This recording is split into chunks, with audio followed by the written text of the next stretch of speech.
sixth grade, eighth grade, senior doctor thesis. All right, this is going to be a really scary setup. What level do you think you need for me?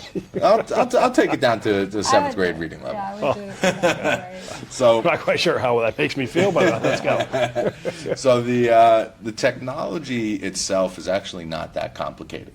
When my father set out to understand how to run this process, he looked at what was already established, right? You had incineration, gasification, pyrolysis, Fischer-Tropsch, some of these older technologies that have been around and proven, right? All these technologies, they work on the scientific perspective of can you take a carbon-based material and turn it into energy?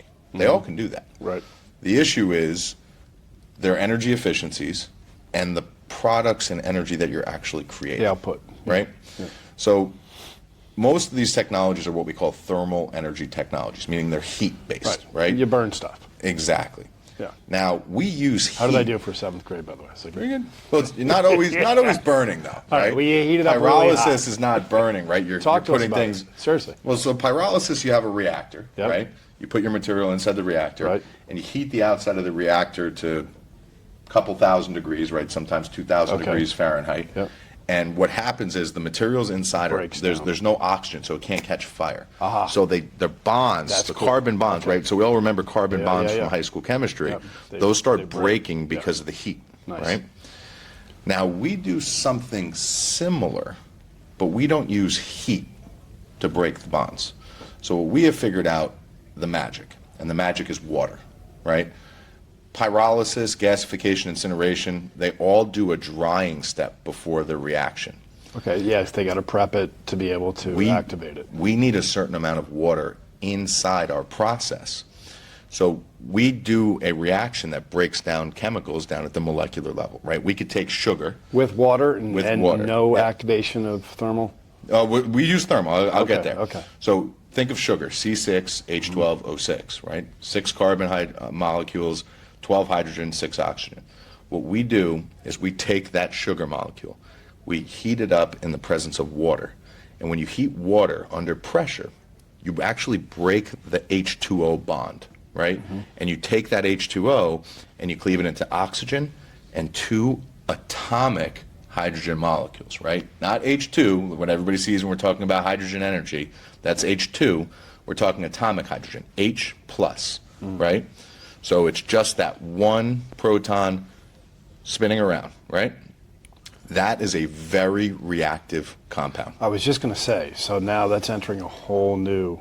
It's essentially a mini nuclear reaction. Right, clearly. But it's not. It's not a nuclear reaction. It's technically, I guess you can look at it as such, but it's not. It's a hydrothermal reaction, right? Where we But create with a lot of potential. with a lot of potential energy. So we're able to take that C6H12O6 bond and take those free hydrogen molecules from the water and completely shear that bond, right? Completely blow it up and break it apart. So now you have the carbon by itself, and carbon wants to bond to hydrogen.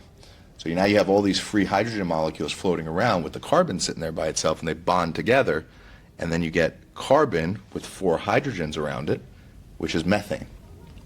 Oh, So you create methane gas. wow. Then those oxygens just become oxygen, right? So a compound like glyphosate, right? Yeah. Which is carbon, Pretty nasty. pretty compound, nasty. By the way. Carbon, nitrogen, oxygen, phosphorus, and hydrogen. Right. That's it. I'll say it again. Carbon, we're carbon. Nitrogen, the air is 70+% nitrogen. Oxygen, 21% oxygen. Phosphorus and nitrogen, right? Some of the most important fertilizers on the planet. That's what glyphosate, one of the most toxic substances in the world, is made Nasty of. stuff. You put it through our process, we create methane gas and an organic nitrogen phosphorus fertilizer. One of the most toxic chemicals in the world, through our process, becomes clean methane and an organic nitrogen phosphorus based fertilizer. And we do this at all over 90% efficiency. Now, also, Hold on, 90% efficiency compared to what? well, a pyrolysis system, if you Okay, wanted to so create the other- if you wanted to create products out of a pyrolysis system like we create, you can do it. We actually spoke to a group that sent over some spec sheets that I was blown away by how impressively clean the fuel was. And I jokingly said to him, well, what's your energy efficiency? 5%? He said, basically. We're at 90+%. Kind of about the Break, same. break down what that means, right? Yeah, it's Yeah. kind of the same percent of my recycling go. Yeah. Yeah, So- Thanks for bringing that up again. So Rub it in your face. to thank put that in a simple perspective, we take our system, we put in the waste, and we create 100 units of energy, right? We take 10 of those units, Yeah. and we're able to power the entire machine to create the next 100.